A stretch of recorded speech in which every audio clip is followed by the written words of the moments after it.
പഴുത്തൊക്കെ എടുക്കാം അല്ലേ?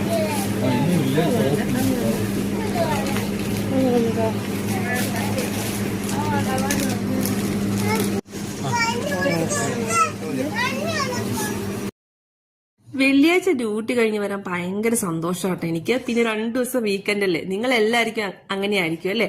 തിങ്കളാഴ്ച ജോലിക്ക് പോകാൻ ഭയങ്കര മടിയാണ്. അപ്പൊ വെള്ളിയാഴ്ച ജോലി കഴിഞ്ഞ് വന്നു കഴിഞ്ഞാൽ എന്തെങ്കിലും ഒരു 4 മണി പലഹാരം ഞാൻ ഉണ്ടാക്കും. 2 ദിവസത്തെ അവധിയും ആ ഒരു സന്തോഷമൊക്കെ കൂടുമ്പോട്ടോ. അപ്പൊ ഇന്ന് പഴംപൊരി ഉണ്ടാക്കാന്ന് വിചാരിച്ച് നല്ല പഴുത്ത ഏത്തപ്പഴമൊക്കെ വാങ്ങിച്ചുകൊണ്ട് വന്നിട്ടുണ്ട്. മൈദമാവൊക്കെ ഇട്ട് കുറച്ച് തൈരും കുറച്ച് ഉപ്പും കുറച്ച് പഞ്ചസാരയും കുറച്ച് എള്ളും എല്ലാം ഇട്ടൊന്ന് ഈ ബാറ്റർ ഒന്ന് റെഡിയാക്കി ഒരു അരമണിക്കൂർ വെച്ചത് കഴിഞ്ഞ ശേഷമാണ് നമ്മൾ അതിൻ്റെ അകത്തോട്ട് പഴമൊക്കെ ഇട്ട് മിക്സ് ചെയ്യുള്ളൂ. അപ്പം നല്ലൊരു ടേസ്റ്റ് ആയിരിക്കും കേട്ടോ. പിന്നെ ടെർമറിക് പൗഡർ ഇത് നാട്ടിൽ നിന്ന് പൊടിച്ചുകൊണ്ട് വന്ന പൊടിയാണ് കേട്ടോ. അപ്പോൾ കുറച്ചതൊക്കെ ചേർത്ത് മിക്സ് ചെയ്ത് നമുക്ക് വെക്കാം. അപ്പം എനിക്കൊരു ഹെൽപ്പറും കൂടി ഉണ്ട് ഇന്ന്. Little bit sugar, okay? Then you want to mix? Okay, mix.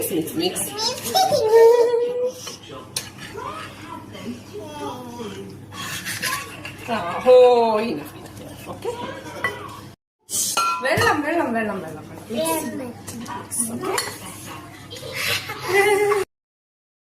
എന്തായാലും കുറച്ചു നേരം മിക്സ് ചെയ്ത് വെക്കാന്ന് വിചാരിച്ചിട്ട്, നിങ്ങൾ ആരെങ്കിലും തൈര് ഇട്ടില്ലെങ്കിൽ കുറച്ച് തൈരും കുറച്ച് എള്ളും കൂടി ഇട്ട് നോക്കണേ, ഒരു പ്രത്യേക ടേസ്റ്റ് വരും കേട്ടോ. അപ്പം നമുക്ക് പഴംപൊരിയൊക്കെ ഉണ്ടാക്കി ചായയൊക്കെ കുടിച്ച് ഇനി 4 ദിവസത്തേക്ക് ഡ്യൂട്ടി ഇല്ല കേട്ടോ. അപ്പൊ പഴം നമ്മൾ ഈ ചെറുതായിട്ട് വളരെ നേർത്ത് കട്ട് ചെയ്ത് പഴംപൊരി ഉണ്ടാക്കിയ ഒരു പ്രത്യേക ടേസ്റ്റ് ആണ്. പിന്നെ പഴംപൊരിയും ബീഫ് ഫ്രൈയും നല്ലൊരു കോമ്പിനേഷൻ ആണ് കേട്ടോ. അപ്പൊ അത് രണ്ടും കൂടി ഉണ്ടെങ്കിൽ പിന്നെ നമുക്ക് അത്രയ്ക്ക് ടേസ്റ്റ് ആയിരിക്കും. അപ്പൊ നേന്ത്രപ്പഴത്തിൽ ഏറ്റവും നല്ലൊരു റെസിപ്പി എന്ന് പറഞ്ഞാൽ പഴംപൊരിയാണല്ലേ.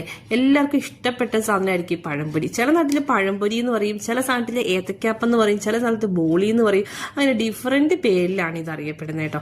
അപ്പൊ നമ്മൾ പഴംപൊരിയൊക്കെ ഉണ്ടാക്കാൻ ബാറ്ററെല്ലാം സെറ്റാക്കി വെച്ചു. ഇനി ഇത് ഉണ്ടാക്കണം. എണ്ണ ചൂടാക്കി പെട്ടെന്ന് ഉണ്ടാക്കാൻ പറ്റൂട്ടോ നമുക്ക്. ഈ ബാറ്റർ റെഡിയാക്കി കഴിഞ്ഞാൽ പിന്നെ ഇതൊക്കെ വളരെ സിമ്പിളാണ്. എണ്ണയൊക്കെ തിളച്ച് നമ്മൾ ഈ പഴംപൊരിയൊക്കെ ഉണ്ടാക്കി എടുത്തു കേട്ടോ.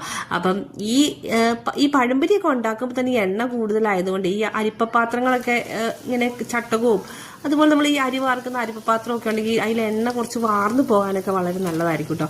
അപ്പം ഞാൻ ഈ കുറച്ച് മൈദയുടെ കൂടെ കുറച്ച് അരിപ്പൊടിയും കൂടി ഇടുകൊണ്ട് കുറച്ചൊരു ക്രിസ്പി ആയിരിക്കും. അപ്പം നമ്മുടെ പഴംപൊരിയൊക്കെ റെഡിയായി. നല്ല പാൽച്ചായൊക്കെ വെച്ചു. ഇത് നമ്മൾ പുറത്തിരുന്നാണ് കേട്ടോ കഴിക്കുകയുള്ളൂ. ഇവിടെ നമ്മൾ എപ്പോഴും 4 മണിക്ക് ഫുഡൊക്കെ കഴിക്കുമ്പോൾ നമ്മൾ എന്തായാലും ചായ കുടിക്കുമ്പോഴൊക്കെ പുറത്തിരിക്കുവേ. ഇവിടുത്തെ ഈ കാറ്റൊക്കെ കൊണ്ടിട്ടേ. പിന്നെ എനിക്കൊരു ചെടിയൊക്കെ ഇന്ന് കിട്ടിയിട്ടുണ്ടായിരുന്നു ഗിഫ്റ്റായിട്ട്. അപ്പം പഴംപൊരിയൊക്കെ കഴിച്ച്